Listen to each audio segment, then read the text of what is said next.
Ford government is backing away from a proposal to change lease rules that some say would have effectively ended rent control and indefinite leases. Clara Pasieka joins us with the details. Clara, what more do we know about these changes?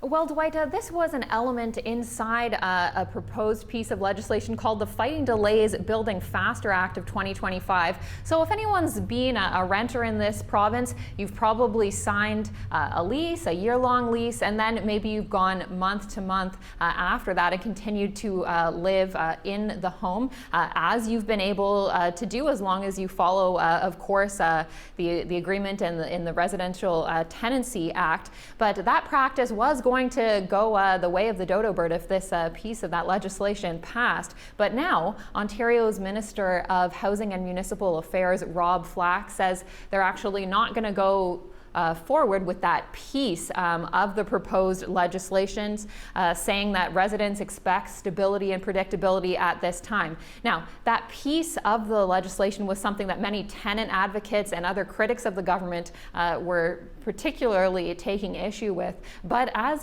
one advocate that I spoke to made clear, it's not the only piece of the legislation that tenant advocates have issues with. Have a listen. Bill 60 is basically Doug Ford making it easier for landlords to evict tenants. He comes at this saying he's trying to bring balance to the landlord and tenant board where applications are brought forward. But if he really cared about that, he would care about the tenants whose applications take 3 times longer than landlord applications to evict them, to be heard and have their day at court.